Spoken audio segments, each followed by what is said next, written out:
Que a graça e a paz do Senhor Jesus Cristo permaneça conosco. Que mês festivo. Louvamos a Deus pelo privilégio, pela oportunidade de estarmos vivendo esses dias. Não tem como você comemorar algo, você celebrar algo, sem deixar de olhar um pouco para trás, os feitos de Deus, o favor de Deus. A Bíblia diz que nem olhos viram, nem ouvidos ouviram, nem jamais penetrou no coração humano aquilo que Deus tem reservado para os seus.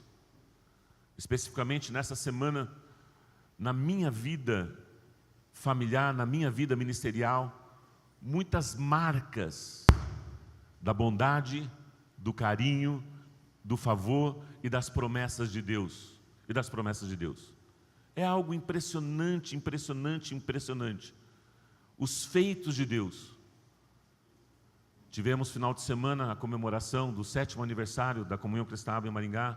Louvamos a Deus pelo privilégio de recebermos a nossa cobertura espiritual, a ordenação de 6 casais e 6 famílias ao ministério, sendo que 2 delas são os nossos filhos, os meus filhos, os nossos filhos, o Marco Aurélio, filho, e o André. E especificamente nessa semana também, no dia 27, há 20 anos atrás, eu sofri um acidente gravíssimo, que era para a morte, que era para a destruição. Estávamos à frente de uma igreja em Atibaia, São Paulo, pastoreando. Trabalhávamos com os atletas de Cristo, dentro do contexto do voo livre, parapente, paraglider, asa delta, e ali fazendo evangelização daquelas famílias, alcançando aquelas famílias através do projeto Atletas de Cristo, participando de campeonatos. E eu fui fazer um atendimento a um casal que estavam se separando, estavam se divorciando. E esse voador, era um domingo, esse voador, ele de uma maneira desesperada me pediu ajuda, e eu não ia voar aquele dia. E eu subi a pedra para aconselhá-lo. E comecei a falar de Jesus, e ali houve um quebrantamento, houve uma ação sobrenatural de Deus. E quando eu cheguei lá em cima, na montanha, eu estava um pouco com pressa, porque eu tinha o culto logo mais, né? Isso já era o período da tarde, e eu montei meu equipamento. Era uma das melhores condições que já tinha acontecido, né? Na época, condições de voo, boas de voo, e ali nós pudemos decolar. E quando eu estava pousando, uma asa delta me pegou no ar, fechou meu parapente, fechou meu paraquedas, e eu caí de 15 metros de altura, dentro de um córregozinho de 1 metro por 1,20 m. Tíbia, perona, explosão do tornozelo, calcanha e pé, virou caco de osso, não tinha como pôr pino, platina. Puseram um Lizaroff, um equipamento próprio para ossos esmagados. E ali eu sempre tive um desejo de falar de Jesus, né, de uma maneira impactante, através de uma banda gospel e tudo mais. E eu estava no voo livre, mais de 200 pessoas. Quando eu acordei, as pessoas me acalmaram: pastor, calma, o SEAT está chegando, a ambulância está chegando. E ali o Espírito Santo de Deus me ministrou ao meu coração. Primeira coisa que eu perguntei: como que está o outro piloto? Não, ele está bem. E o Espírito Santo de Deus ministrou ao meu coração: faça uma oração de gratidão. Faça uma oração de gratidão. As dores eram horríveis, horríveis. Não houve fratura exposta, porque eu estava com uma bota especial. Então os ossos explodiram dentro dessa bota. E ali o Espírito Santo de Deus me usou para agradecer. Com essa voz de trombeta, tinha mais de 200 pessoas, houve um silêncio no pouso, e aquelas pessoas puderam ouvir aquela oração de gratidão ao Senhor. A partir daquele momento, eu não tinha plano de saúde, não tinha nada. Os voadores se mobilizaram, pagaram todo o meu tratamento, me levaram para o hospital, me pagaram todo o meu tratamento, e foi uma romaria no meu quarto de visitações. E muitos conheceram o Senhor Jesus Cristo através dessa situação. Isso foi no dia 27 de abril, há 20 anos atrás. Eu confesso que, quando eu estava naquela cama,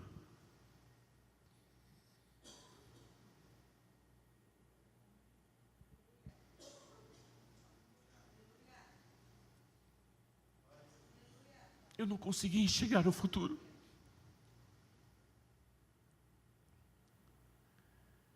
Nesses 20 anos, aquilo que Deus já fez é muito mais do que eu imaginava ou pensava. Muito mais. Num momento tão difícil, corri o risco de amputar as minhas pernas. Os médicos já tinham desenganado, olha, vamos ter que tirar, vamos ter que amputar. As infecções eram grandes, o ferimento grande. Mas eu tinha uma convicção, a convicção clara do meu chamado, e de que o Senhor me livrou da morte, e de que muita coisa ainda precisaria acontecer. Muita coisa ainda precisaria acontecer. Porque eu me lembro que quando eu perdi a noção do equipamento e sabia que ia cair, não tinha tempo ainda de lançar o paraquedas reserva por causa da altura. 15 metros é um prédio de 4 andares, em queda livre. Eu só lembro de uma frase: Deus, tem misericórdia da minha vida. E Ele me salvou, Ele me protegeu, Ele me cuidou, porque eu tenho um chamado, eu tenho, de uma forma bem clara, um ministério confiado por Deus. E que não era ainda o meu tempo. E através de todas essas situações, muitas outras pessoas, muitas outras famílias foram alcançadas. E nessa semana, 20 anos depois, eu quero compartilhar algo com você. Eu quero compartilhar algo com você. Clarificando o chamado. Esse é o título da minha mensagem. Você que tem o hábito de anotar. Clarificando o chamado. Eu fui ver no dicionário o que é clarificar. Tornar-se claro, ou mais claro ainda. Esclarecer-se, aclarar-se, ver claramente. Eu tenho essa clareza, eu tenho essa convicção daquilo que Deus é, daquilo que Deus fez e daquilo que Deus tem reservado para as nossas vidas, para a minha vida, para o meu chamado. Clarificando o chamado de Deus. É Deus quem escolhe, é Deus quem chama e confia em nossas mãos uma tarefa específica para que o reino de Deus seja glorificado, para que o reino de Deus avance. As situações e circunstâncias adversas vêm sobre nossas vidas, mas nós precisamos ter algumas atitudes nos nossos corações, ao ponto de crermos, ao ponto de acreditarmos nas promessas e na palavra de Deus. Se você trouxe a sua Bíblia, por gentileza, Jeremias capítulo 1, versículos 4 a 9. Jeremias capítulo 1, versículos 4 a 9. A palavra do Senhor veio a mim, dizendo: antes de formá-lo no ventre, eu o escolhi. Antes de você nascer, eu o separei e o designei profeta às nações. Antes de formá-lo do ventre, eu escolhi. Antes de você nascer, eu separei você e designei uma tarefa, designei uma função, designei uma obra, confiei nas tuas mãos. Profeta às nações, profeta às nações. Mas eu disse: ah, soberano Senhor, eu não sei falar, pois ainda sou muito jovem. O Senhor, porém, me disse: não diga que é muito jovem. A todos a quem eu o enviar, você irá e dirá tudo o que eu lhe ordenar. Não tenha medo deles, pois eu estou com você para protegê-lo, diz o Senhor. O Senhor estendeu a mão, tocou a minha boca e disse-me: agora ponho em sua boca as minhas palavras. Agora ponho em sua boca as minhas palavras. Aqui é o contexto do profeta Jeremias, quando Deus chama o profeta Jeremias e confia a ele uma missão, confia a ele uma obra, confia a ele uma tarefa. O profeta era o homem de Deus que falava de Deus aos homens, era a própria boca de Deus. E aqui Deus traz uma declaração linda e maravilhosa, antes da sua existência. Eu já te conheço, eu já te escolhi, eu já te separei, eu já te designei.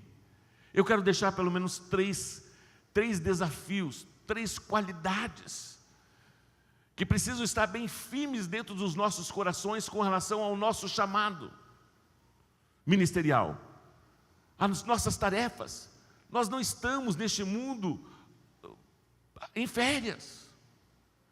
Deus espera algo de nós e confia nas nossas mãos essa responsabilidade para juntos estabelecermos o reino dos céus. Especificamente, nessa semana, alguns marcos, algumas marcas, alguns ciclos que estão se findando, estão começando. Começou na minha vida, no meu ministério. E é impressionante, hoje à tarde eu estava esboçando alguns acontecimentos importantes na minha vida. E são ciclos de 3 anos, são ciclos de 7 anos e são ciclos de 10 anos. No caso do meu acidente, são 2 ciclos de 10 anos, são 20 anos. 20 anos, com um propósito maior, com um propósito divino, para estabelecermos o reino de Deus. O maior desafio nosso, com relação ao nosso chamado, com relação àquilo que Deus tem para as nossas vidas, é você discernir o tempo. Muitas pessoas têm convicção, conversando com um dos jovens mesmo, da equipe que veio de Curitiba, ele tem convicção, mas ele falou, mas e o tempo? Quando isso vai acontecer? Quando isso que vai acontecer? Quando que isso vai se concretizar? Eu sinto dentro do meu coração um fogo ardente em servir a Deus, em comunicar a palavra de Deus, mas nós muitas vezes não sabemos discernir, trabalhar com o tempo, e aí nós precisamos buscar a palavra de Deus, buscar o Espírito Santo de Deus, para que nos guie, para que nos ajude. O primeiro tópico da minha mensagem relacionado ao tempo, hoje mesmo. Hoje mesmo. Precisamos discernir o tempo. E num determinado momento, Deus vem, se revela a Davi. Deus vem e unge a Davi. Davi é ungido por Deus, mesmo jovem, assim como Jeremias, mesmo jovem. Davi tinha essa certeza, essa convicção de que ele foi separado, escolhido por Deus. Se você pega ali o livro de Atos, num determinado momento da história da igreja, a Bíblia diz: achei a Davi, um homem segundo o meu coração, que executará toda a minha vontade. 1 Samuel capítulo 17, versículos 31. As palavras de Davi chegaram aos ouvidos de Saul, que o mandou chamar. Davi era um pastor de ovelhas, cuidava das ovelhas do seu pai. Os seus irmãos eram soldados israelitas, que estavam à frente da batalha, e o seu pai pediu para que Davi fosse até o campo de batalha, levasse algumas iguarias e trouxesse notícia dos seus irmãos. Quando Davi, aquele menino, chega naquele campo de batalha, ele vê o confronto de Golias com o povo de Deus, com o povo de Israel. E Golias começa a afrontar o povo de Israel, começa a afrontar a Deus. E Davi, ele fica inconformado e ele reage àquela atitude, ele reage àquela ação. E ele se levanta de uma maneira, convicta, ele se levanta de uma maneira poderosa, ele se levanta contra aquelas palavras. E essa informação chega até o rei Saul: olha, tem um jovenzinho aí que diz que Golias não pode afrontar o nosso povo e nem mesmo Israel, e que ele se coloca à disposição para enfrentar esse gigante. Versículo 32, Davi disse a Saul: ninguém deve ficar com o coração abatido por causa desse filisteu. Teu servo irá e lutará com ele. Respondeu Saul: você não tem condições de lutar contra esse filisteu. Você é apenas um rapaz. Você é apenas um jovem. E ele é um guerreiro desde a sua mocidade. Davi, entretanto, disse a Saul: teu servo toma conta das ovelhas de seu pai. Quando aparece um leão ou um urso e leva uma ovelha do rebanho, eu vou atrás dele, dou-lhe os golpes e livro a ovelha da sua boca. Quando se vira contra mim, eu a pego pela juba e lhe dou golpes até matá-lo. Teu servo pode matar um leão e um urso. Esse filisteu incircunciso será como um deles, pois desafiou os exércitos do Deus vivo. O Senhor que me livrou das garras do leão e das garras do urso, me livrará das mãos deste filisteu. Diante disso, Saul disse a Davi: vá, e que o Senhor esteja com você. Saul vestiu a Davi com a sua própria túnica, colocou-lhe uma armadura e lhe pôs um capacete de bronze na cabeça. Davi prendeu sua espada sobre a túnica e tentou andar, pois não estava acostumado com aquilo. E disse a Saul: eu não consigo andar com isso, pois não estou acostumado. Então tirou tudo aquilo e em seguida pegou seu cajado, escolheu no riacho 5 pedras lisas, colocou-as na bolsa, isto é, no seu alforje de pastor, e com suas atiradeiras na mão, aproximou-se do filisteu. Enquanto isso, o gigante Golias, o filisteu, com o seu escudeiro à frente, vinha se aproximando de Davi. Olhou para Davi com desprezo, viu que era só um rapaz ruivo e de boa aparência, e fez um pouco caso dele. Disse ele a Davi: por acaso sou um cão para que você venha contra mim com pedaços de pau? E o filisteu amaldiçoou Davi, invocando seus deuses, e disse: vem aqui, e darei a sua carne às aves dos céus e aos animais do campo. Davi, porém, disse ao filisteu: você vem contra mim com espada, com lança, com dardos, mas eu vou contra você em nome do Senhor Jesus, em nome de Deus dos exércitos, o Deus dos exércitos de Israel, a quem você desafiou. Hoje mesmo,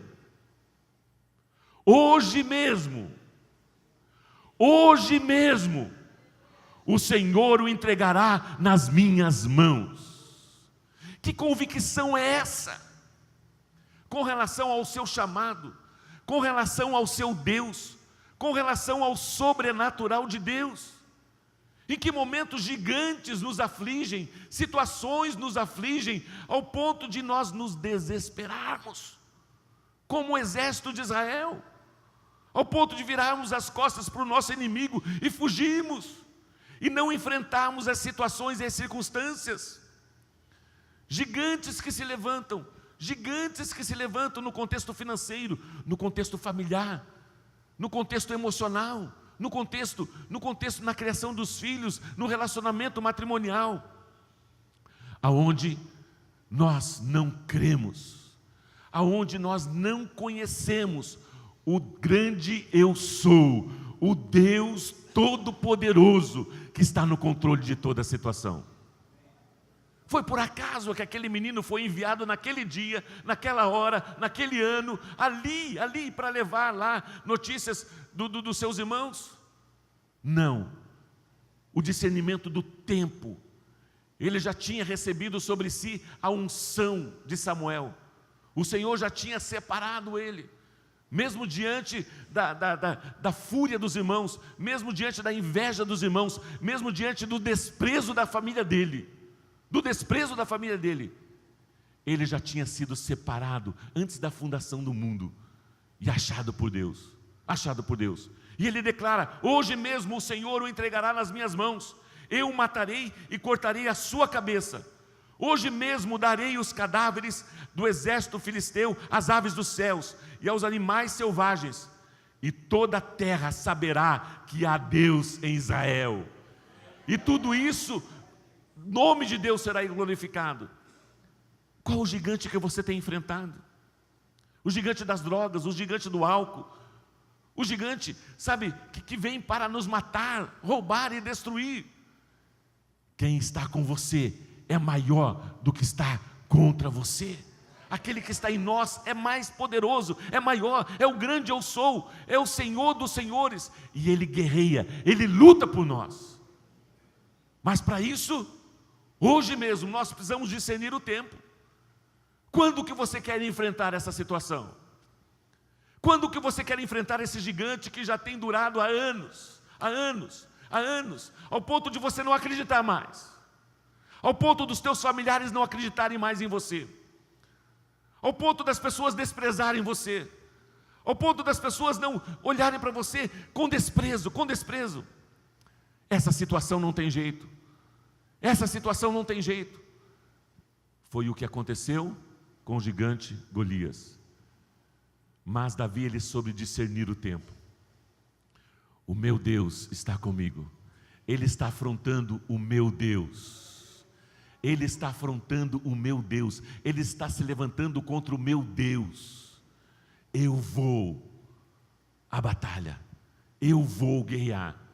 Não com as armas de outros, com aquilo que Deus me deu, com a habilidade e capacidade que Deus tem me dado.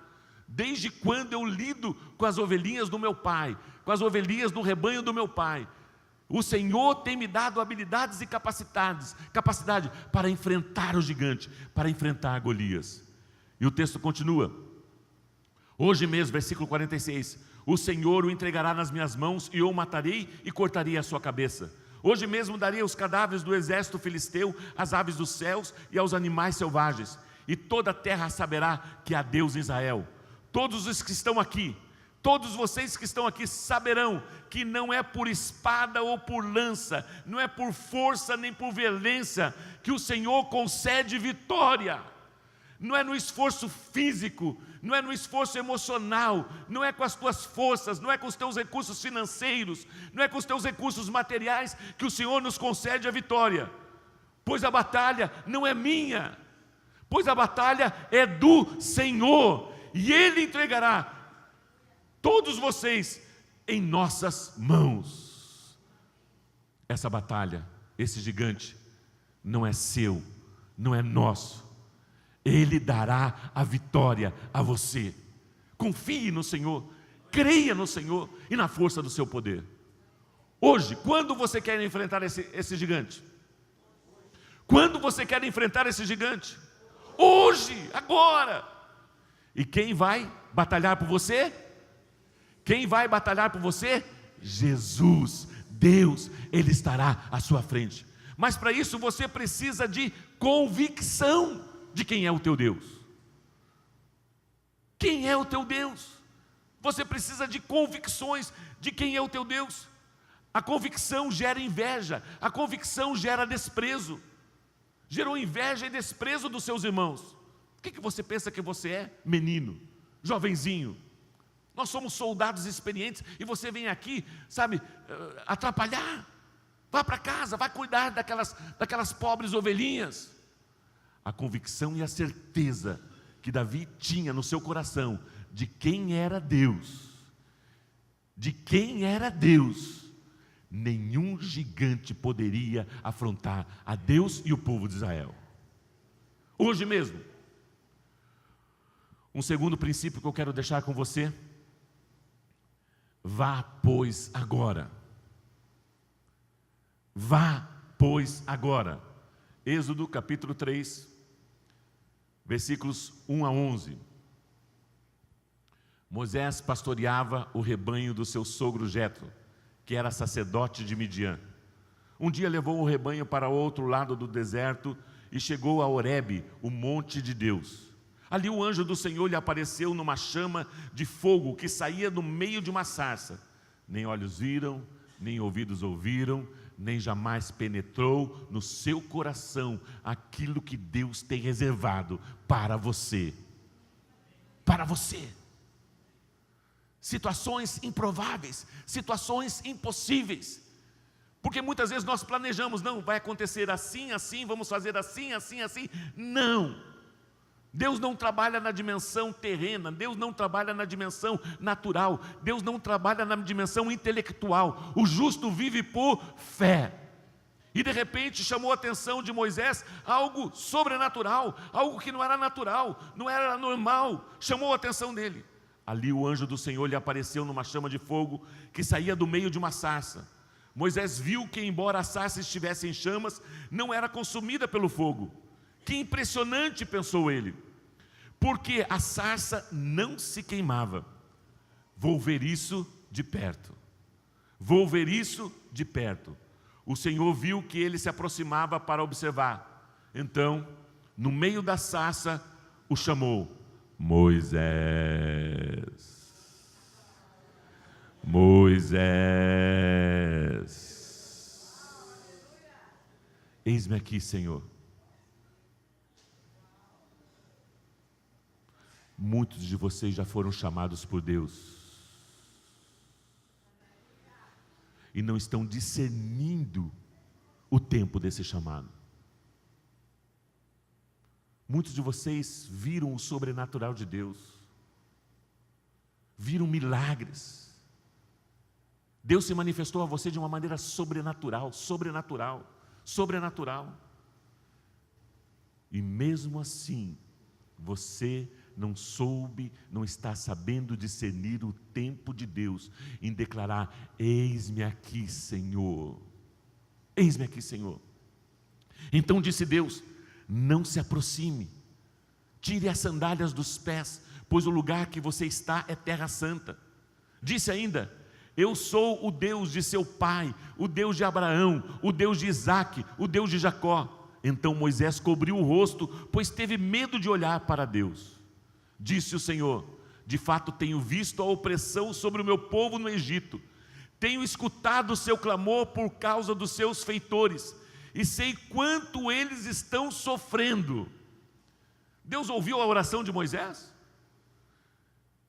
Deus se manifestou em função da oração de Moisés? Não. Deus se manifestou em função da oração do povo de Israel, que estava escravo. Pessoas aflitas, exaustas, cansadas, escravizadas. Eu ouvi o clamor do meu povo, eu ouvi o clamor do meu povo. E a única maneira de Deus se manifestar na terra é através de pessoas. E Ele chama, escolhe e separa essas pessoas para um fim específico. E mostra esse chamado, essa visão de uma maneira clara. De uma maneira clara. Não coloca dúvida no seu coração. Não coloca inquietação no seu coração. Não coloca incerteza no seu coração. Não coloca medo no seu coração. Por isso desci para livrá-los das mãos dos egípcios e tirá-los daqui para uma terra boa e vasta, onde mana leite e mel, a terra dos cananeus, dos hititas, dos amorreus, dos ferezeus, dos heveus, dos jebuseus. Pois agora o clamor dos israelitas chegou a mim, e tenho visto os egípcios os oprimirem. Vá, pois, agora. Moisés, vá, pois, agora. Moisés, vá, pois, agora. Ele fazia o quê? Ele fazia o quê? Pastoreava o rebanho do seu sogro. Pastoreava o rebanho do seu sogro. E quando Deus falou: olha, o ano que vem, olha, daqui 5 anos, olha, depois que você se casar, olha, depois que você tiver filhos, olha, depois que você tiver um bom emprego, olha, depois que você se formar, olha, depois que você... Não, agora. O clamor do meu povo é agora. O meu povo está sofrendo agora. E eu estou escolhendo você, estou separando você para ir até o povo de Israel. Vá, pois, agora. Vá, pois, agora. Eu o envio a Faraó para tirar do Egito o meu povo, os israelitas. E qual foi a atitude de Moisés? Eis-me aqui, Senhor. Eis-me aqui, Senhor. O texto diz o seguinte: Moisés, porém, respondeu a Deus: quem sou eu para apresentar-me ao Faraó e tirar os israelitas do Egito? Quem sou eu? Nós muitas vezes, sabe, a maior limitação para avançarmos, para estabelecermos o reino de Deus, é você mesmo. somos nós mesmos. Somos nós mesmos. Porque nós nos sentimos incapazes, nós nos sentimos, sabe, um zero à esquerda, nós aceitamos as mentiras, muitas vezes, que de tanto ditas parecem ser verdades, foram ditas aos nossos ouvidos desde pequeno. Desde pequeno. Situações que marcaram as nossas vidas, onde nós nos sentimos incapazes. Mas quem é que chama? Mas quem é que chama? Mas quem é que chama? Quem é que chama? Quando Deus me chamou, eu tinha 12 anos. Eu era gago e tímido. E eu falei: Senhor, eu creio. Eu quero isso para mim. Eu quero isso para mim. Eu quero isso para mim. Moisés e seus questionamentos. Moisés e suas limitações. Todos nós temos limitações, mas essas limitações não podem nos impedir de ouvirmos, recebemos e agirmos dentro da vontade de Deus. Essas limitações não podem ser impedimentos para que você ouça a voz de Deus, para que você faça a obra de Deus, para que você estabeleça o reino de Deus.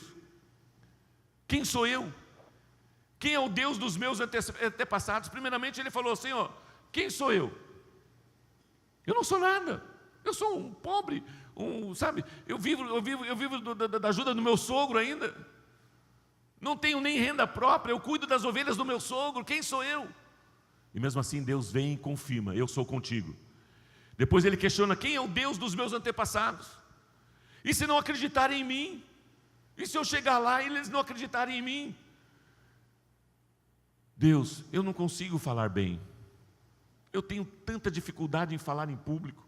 Eu não consigo falar bem. Deus, envie outra pessoa. A Bíblia diz que Deus irou-se com Moisés. Deus irou-se com Moisés. Deus deu sinais. Solte teu cajado, e o cajado transformou-se em serpente. Põe a tua mão no peito, e a mão ficou leprosa. Sinais, e mesmo assim Moisés, ele se sente incapaz, se sente limitado. Moisés e suas limitações, para não realizar, para não avançar, para não conquistar as promessas de Deus para a sua vida. E nós sabemos da história, mesmo com as suas limitações, ele se dispôs e libertou o povo de Israel do Egito. Primeiro tópico, hoje mesmo, Davi e sua convicção. Segundo tópico, vá pois agora, Moisés e suas limitações. E o terceiro tópico, quando cheguei. Os três tópicos estão relacionados a espaço de tempo, em discernir o tempo, em discernirmos o tempo de Deus, o tempo das coisas, em realizarmos, em fazermos. Porque se nós não soubermos discernir o tempo, nós vamos deixar de fazer ou não vamos fazer. Precisamos discernir o tempo. 2 Coríntios capítulo 2, versículo 12. 2 Coríntios capítulo 2, versículo 12. Quando cheguei a Troade, Paulo pregando a palavra de Deus, Paulo expandindo o reino de Deus, Paulo escrevendo aos Coríntios aqui: quando cheguei a Troade para pregar o evangelho de Cristo, e vi que o Senhor me havia aberto uma porta. Quando cheguei a Troade, para quê? Para passear? Para fazer um tour? Quando cheguei a Troade, ele tinha a convicção do seu chamado. Desde quando ele se converteu, desde quando o Senhor apareceu a ele, Jesus Cristo apareceu a ele, ele sabia o que fazer, como fazer. E ele precisava só discernir o tempo das coisas, dos acontecimentos. Quando eu cheguei a Troade para pregar o evangelho de Cristo, e vi que o Senhor me havia aberto uma porta para quê? Para se hospedar, para se alimentar, uma porta para a pregação do evangelho de Cristo, uma porta para comunicar o evangelho de Cristo. E o texto continua: ainda assim não tive sossego em meu espírito, mesmo estando dentro do chamado de Deus, do propósito de Deus para a minha vida, convicto daquilo que Deus quer, daquilo que Deus me chamou. Eu cheguei para pregar uma grande porta se me abriu, mas dentro do meu espírito, não tive sossego, não tive descanso no meu espírito. Por quê? Porque não achei ali o irmão Tito. Paulo e sua necessidade. Sabia que você não consegue cumprir o teu chamado sozinho? Sabia que a tendência das pessoas é se isolarem? Sabia que a tendência das pessoas é se isolarem? Tenha convicção, tenha certeza do seu chamado, olham para si, muitas vezes se sentem habilitadas, capazes, e saem fazendo sozinhos. Saem realizando sozinhos. E não é essa a vontade de Deus para a sua vida. Desde quando Deus criou o homem e a mulher, não é bom caminhar sozinho, não é bom estar só. Não é bom estar só. E aqui Paulo, convicto do seu chamado, uma porta grande para ele pregar a palavra de Deus, ele sentiu uma inquietação no seu coração. Por quê? Porque não estava ali o seu irmão Tito. Por isso despedi-me deles e fui para a Macedônia. Eu não vou estar fazendo e realizando isso sozinho. Eu preciso de outras pessoas, eu preciso de companheiros, eu preciso de pessoas ao meu lado, eu preciso caminhar junto com pessoas. Por isso o corpo de Cristo, por isso os grupos familiares. Por isso os grupos familiares. Não tem como nós realizarmos o ministério sozinhos. Eu tenho um ministério chamado Marco Aurélio Massolin. É um ministério itinerante. É um ministério itinerante. Mas Marco Aurélio, você se reporta a alguém? Não. Eu vou e venho, vou e faço, viajo. Não tem como. Quem nos chama? Quem nos escolhe? Quem nos habilita? Quem nos capacita? Quem nos coloca nas nossas mãos? É interessante esse texto, esse discernimento do tempo. O propósito está claro, o modo dele fazer está claro, mas não era tempo. Ele chegou lá: estou sozinho, eu não posso fazer a obra sozinho, eu não posso. E olha a continuidade do texto. Mas graças a Deus que sempre nos conduz vitoriosamente. Mas graças a Deus que nos conduz as nossas vidas, conduz os nossos ministérios, conduz a nossa família, conduz o nosso trabalho. Conduz o quê? Vitoriosamente. Ele nos conduz vitoriosamente em Cristo. E por nosso intermédio exala todo lugar a fragrância do seu conhecimento, da sua vontade. Porque para Deus somos o aroma de Cristo entre os que estão sendo salvos e os que estão perecendo. Para estes somos cheiros de morte, mas para aqueles fragrância de vida. Mas quem está capacitado para tanto? Ao contrário, de muitos, não negociamos a palavra de Deus visando lucro. Antes, em Cristo, falamos diante de Deus com sinceridade, como homens enviados por Deus. Aquilo que eu estou fazendo, aquilo que eu estou realizando, eu faço e realizo para que o nome de Deus seja glorificado. E sou guiado vitoriosamente através da obra de Cristo, através da vida de Cristo, através do Espírito Santo de Deus, me levando a cumprir, me levando a estabelecer o reino de Deus e a vontade de Deus para a minha vida, para o meu ministério, para a vida da igreja, para o estabelecimento do reino dos céus. Não tem como. Sem você, nós não vamos estabelecer o governo de Deus. Deus tem levantado sua família, Deus tem levantado você. Juntos em Cristo nós somos mais fortes. Juntos em Cristo nós avançamos. Juntos em Cristo nós vencemos os gigantes. Juntos em Cristo nós estabelecemos o reino dos céus. Juntos em Cristo. Mas para isso nós precisamos ter bem claro quem eu sou, quem é Deus e aquilo que Deus quer da minha vida. Eu tenho tido essa essa clareza, clarificando o chamado, tornando-se claro.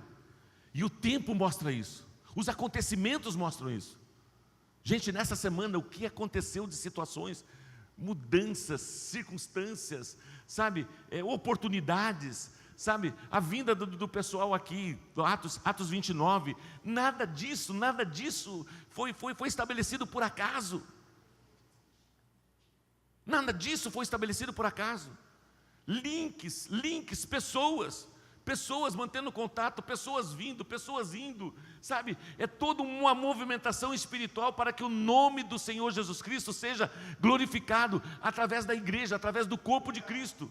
E quando nós discernimos o tempo, discernimos aquilo que Deus quer para as nossas vidas, nós não seremos confundidos e nem enganados.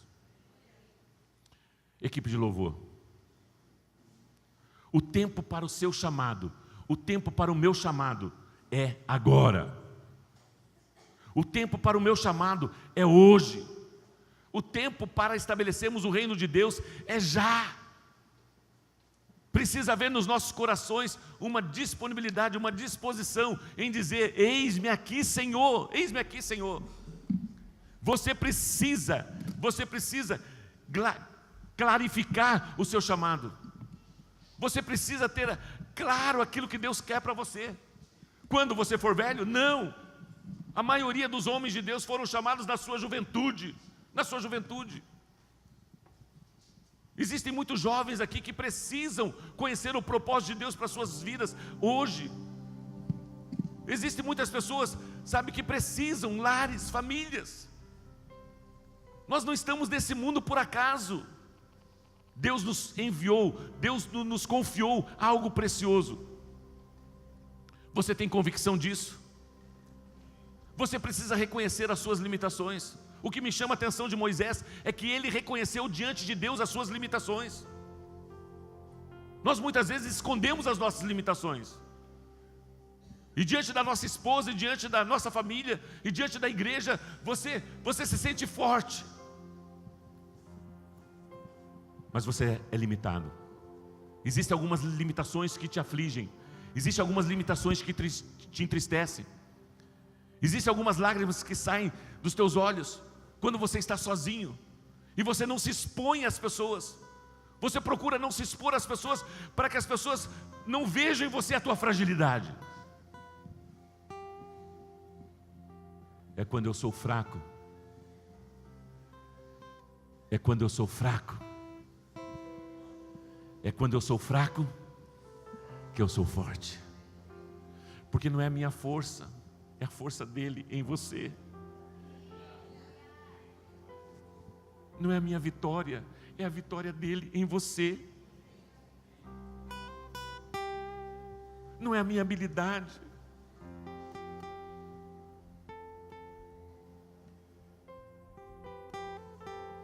Não é o meu jeitão de ser, de falar, de agir. É ele em você. Quando eu sou fraco, é que eu sou forte nele e através dele. Preciso de pessoas. Precisamos de companheiros. Precisamos de amigos.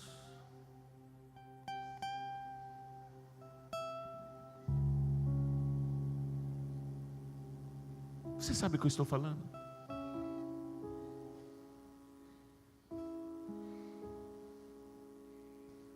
Em que momento nós muitas vezes nos sentimos sozinhos? E sozinho você não vai cumprir a obra de Deus. Sozinho você não vai estabelecer o reino de Deus. Você não vai.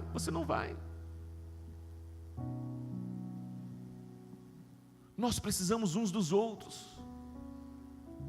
Mas muitas vezes os nossos interesses são tão voltados para nós mesmos, que nós deixamos de olhar à nossa volta. Deixamos de olhar à nossa volta.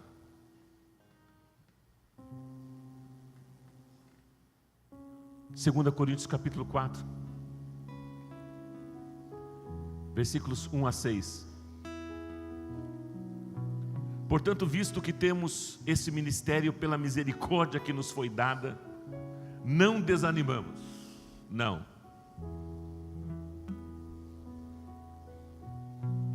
Por mais que venha o desprezo, por mais que venham as calúnias, por mais que venham as difamações, por mais que venham as mentiras, por mais que venham as oposições, nós não desanimamos. Sabe por quê? Porque nós temos convicção de quem é Deus, daquilo que Ele é, porque nós temos convicção do nosso chamado, daquilo que Ele nos chamou.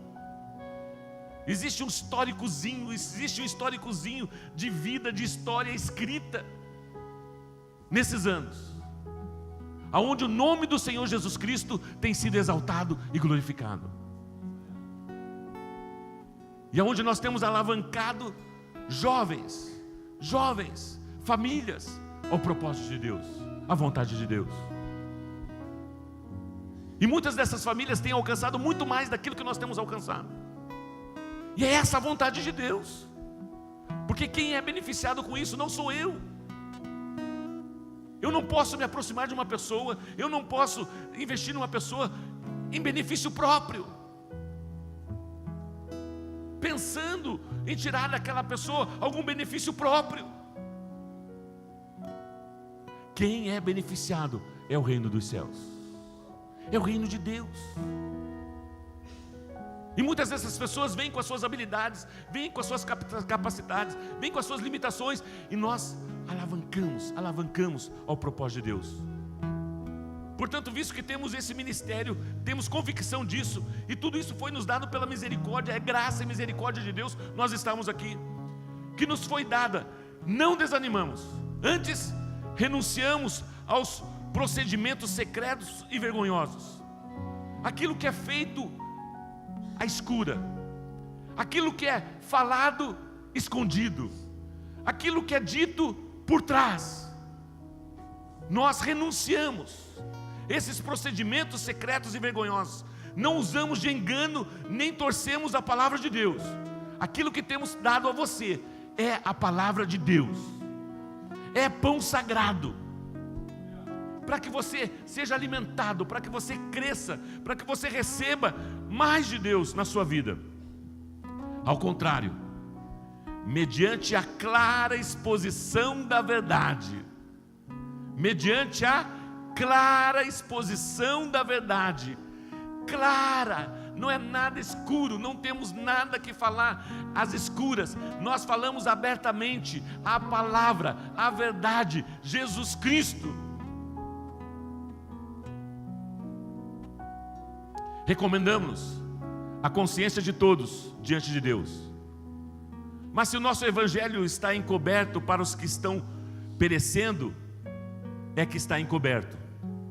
O Deus desta era cegou o entendimento dos descrentes, para que não vejam a luz do evangelho da glória de Cristo, que é a imagem de Deus. Mas não pregamos a nós mesmos, não falamos de nós mesmos, mas pregamos a Jesus Cristo, o Senhor, e a nós como escravos de vocês por causa de Jesus. Pois Deus que disse: das trevas resplandeça a luz, Ele mesmo brilhou em nossos corações para a iluminação do conhecimento da glória de Deus na face de Cristo. Nós somos a luz de Cristo agora.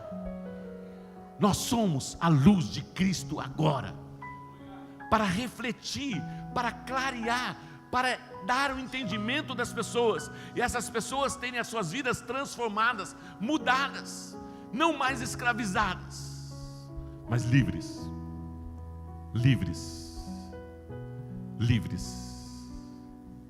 Nós somos livres em Cristo Jesus. Vamos ficar em pé.